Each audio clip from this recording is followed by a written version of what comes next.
اعوذ باللہ من الشیطان الرجیم بسم اللہ الرحمن الرحیم۔ تمام معزز اور پیارے دوستوں کو اپنے چینل میں خوش آمدید کہتا ہوں۔ روایت میں ہے کہ یمن میں ایک قبیلہ آباد تھا، ان کا سردار حاتم طائی تھا۔ اب حاتم طائی کی صحافت سے دنیا کا وہ کون سا آدمی ہے جو ناواقف ہے؟ رسول اللہ صلی اللہ علیہ وآلہ وسلم کے زمانے میں کچھ لوگ جب قید ہو کر آئے اور آپ صلی اللہ علیہ وآلہ وسلم کو یہ پتہ چلا کہ ان قیدیوں میں حاتم طائی کے قبیلے کی ایک خاتون بھی شامل ہے، تو حضور صلی اللہ علیہ وآلہ وسلم نے ارشاد فرمایا کہ خاتون کو رہا کر دیا جائے۔ خاتون کو جب یہ خوشخبری سنائی گئی تو اس نے یہ کہہ کر آزاد ہونے سے انکار کر دیا کہ میرے ساتھ قبیلے کے دوسرے افراد بھی شامل ہیں۔ آپ صلی اللہ علیہ وآلہ وسلم نے پورے قبیلے کو آزاد فرما دیا اور مال غنیمت بھی واپس کر دیا، اور نہ صرف اپنی طرف سے انعام و اکرام سے نوازا بلکہ بنفس نفیس سرحد تک چھوڑنے کے لیے تشریف لے گئے۔ حاتم طائی کے ضمن میں ایک قصہ بیان کیا جاتا ہے کہ روم کے بادشاہ کے دربار میں ایک دن حاتم طائی کی سخاوت کا تذکرہ تھا۔ ایک نے بتایا کہ حاتم طائی کے پاس ایک بہترین عمدہ نسل کا گھوڑا موجود ہے جو ہوا کی رفتار سے دوڑتا ہے، خوبصورت اتنا ہے جو بھی اس کو دیکھتا ہے بس دیکھتا ہی رہ جاتا ہے۔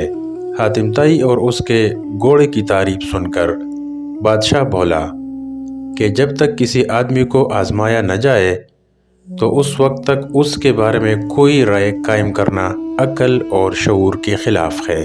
بادشاہ نے وزیر سے کہا کہ تم خود جاؤ اور حاتم طائی کی سخاوت کے بارے میں ہمیں معلومات فراہم کرو اور کسی ایسی چیز کا مطالبہ کرو جو اس کی نظر میں سب سے زیادہ قیمتی ہو۔ دربار میں ایک درباری نے کہا کہ حاتم طائی کے لیے سب سے زیادہ عزیز اور سب سے زیادہ قیمتی سبا رفتار ایک گھوڑا ہے۔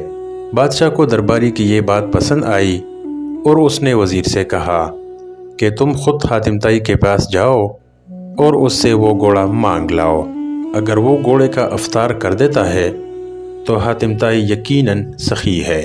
روم سے چلا ہوا یہ وفد منزل طے کرتا ہوا رات کے وقت حاتم طائی کے گھر پہنچا۔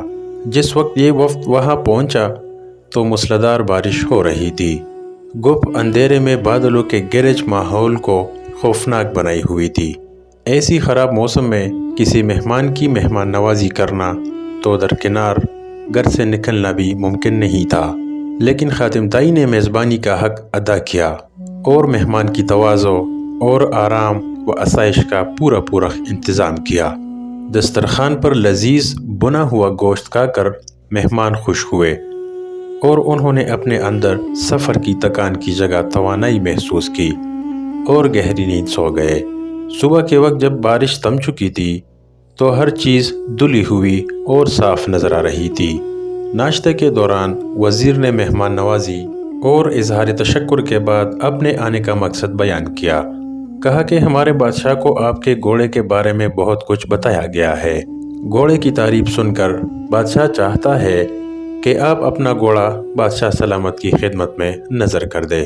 وزیر کی بات سن کر حاتم طائی افسوس کے ساتھ ہاتھ ملنے لگا اور بہت افسردہ ہو کر بولا، اگر آپ گھوڑا ہی لینے آئے تھے تو یہ بات آتے ہی مجھے بتا دینی چاہیے تھی، لیکن اب میں مجبور ہوں اس لیے کہ میرا پیارا گھوڑا اس دنیا میں نہیں ہے۔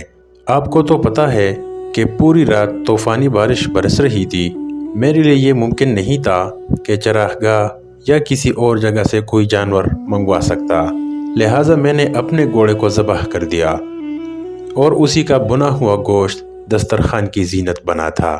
وزیر حاتم طائی کی یہ بات سن کر حیران رہ گیا۔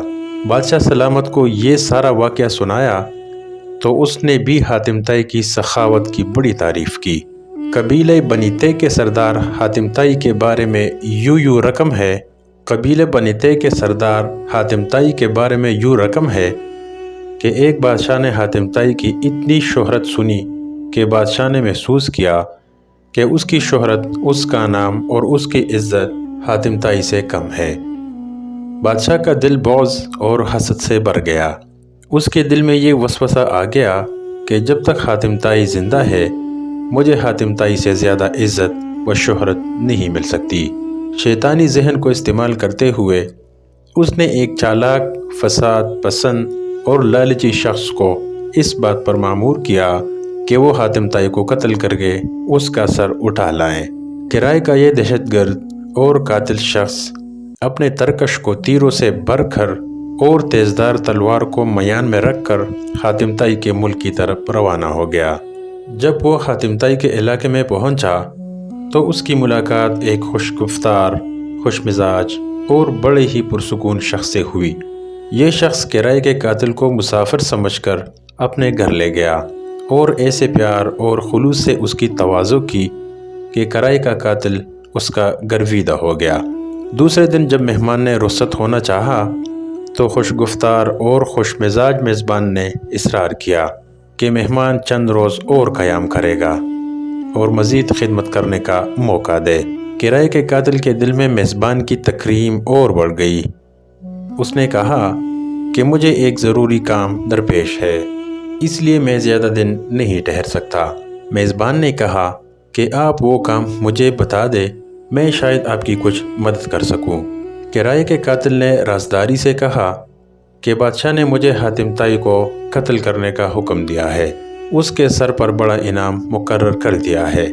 اگر آپ حاتم طائی کو جانتے ہیں تو مجھے اس کا پتہ بتا دے۔ یہ سن کر میزبان مسکرایا اور عاجزی کے ساتھ جھک کر کہا کہ میں حاتم طائی ہوں، آپ اپنا کام شوق سے پورا کر سکتے ہیں۔ اگر یہ کام آپ اسی وقت پورا نہیں کریں گے تو پھر لوگ دیکھ لیں گے اور وہ مزاحمت کریں گے اور آپ انعام سے محروم رہ جائیں گے۔ حاتم طائی کی یہ بات سن کر کرائے کا قاتل اپنے میزبان کے پیروں میں گر گیا۔ اس نے اپنی تلوار اور تیروں سے بھرا ہوا ترکش پھینک دیا اور کہا کہ ایسے معزز سردار کے جسم پر پھول مارنا بھی گناہ عظیم ہے۔ سخاوت کے بارے میں ایک مجلس حضور کلندر بابا رحمۃ اللہ علیہ نے فرمایا کہ ایک شخص حضور صلی اللہ علیہ وآلہ وسلم کے خدمت میں حاضر ہوا اور اس نے عرض کیا کہ یا رسول اللہ مجھے شہد چاہیے۔ آپ علیہ السلام نے فرمایا کہ عثمان کے پاس چلے جاؤ۔ جب یہ شخص حضرت عثمان غنی رضی اللہ عنہ کے پاس چلے گئے تو وہاں بہت سارے اونٹ بیٹھے ہوئے تھے اور گیہوں کی بوریاں لادی جا رہی تھی۔ اس شخص نے دیکھا کہ ایک بوری کا منہ کھل گیا اور اس میں چند کلو گیہوں زمین پر گر گئی۔ حضرت عثمان غنی رضی اللہ عنہ نے جب یہ دیکھا تو انہوں نے اپنے ملازم سے باز پرس کی اور اس کو ڈانٹا ڈپٹا کہ یہ گیہوں زمین پر کیوں گرا ہے۔ آنے والے شخص نے یہ دیکھ کر واپسی کا فیصلہ کیا اور پھر آپ علیہ السلام کی خدمت میں حاضر ہوئے اور فرمایا کہ یا رسول اللہ مجھے شہد چاہیے۔ حضور صلی اللہ علیہ وآلہ وسلم نے پھر یہی ارشاد فرمایا کہ حضرت عثمان کے پاس چلے جاؤ۔ سوالی شخص نے ساری کارگزاری بتائی۔ آپ علیہ السلام نے پھر بھی فرمایا کہ عثمان کے پاس چلے جاؤ۔ یہ شخص دوبارہ حضرت عثمان غنی رضی اللہ عنہ کی خدمت میں حاضر ہوا اور ان کی ملازم سے شہد مانگی۔ ملازم نے حضرت عثمان سے کہا کہ اس آدمی کو شہد چاہیے۔ حضرت عثمان غنی رضی اللہ عنہ نے فرمایا کہ اسے شہد دے دو۔ ملازم نے برتن مانگا۔ آنے والے شخص نے کہا کہ میرے پاس برتن نہیں ہے۔ ملازم نے پھر حضرت عثمان غنی رضی اللہ عنہ سے عرض کیا کہ حضور اس کے پاس تو شہد لینے کے لیے برتن ہی نہیں ہے۔ حضرت عثمان غنی رضی اللہ عنہ نے فرمایا کہ شہد کا کپا اٹھا دو۔ آنے والے شخص نے کہا کہ میں کمزور آدمی ہوں، اتنا زیادہ وزن تو اٹھا نہیں سکتا۔ ملازم پھر حضرت عثمان رضی اللہ عنہ کے پاس گئے اور کہنے لگے کہ آنے والا شخص بہت کمزور ہے اور اتنی شہد اٹھا نہیں سکتا۔ حضرت عثمان غنی رضی اللہ عنہ کو ملازم کی بار بار مداخلت پسند نہیں آئی۔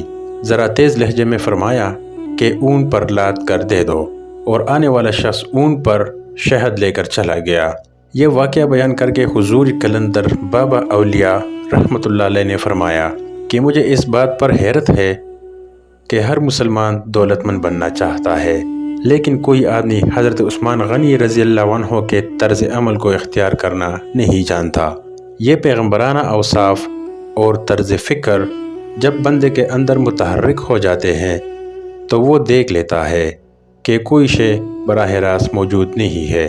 ہر چیز کی وجود اللہ کی حاکمیت پر ہے۔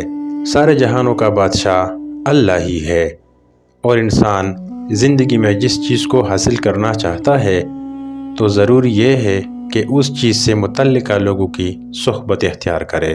مگر ہم شیطان کی قربت کی کوگر ہے تو شیطان کے اوصاف کو پسند کرتے ہیں، اور اگر ہم رحمان سے قریب ہونا چاہتے ہیں تو رحمان کی صفات اختیار کرنی ہوگی۔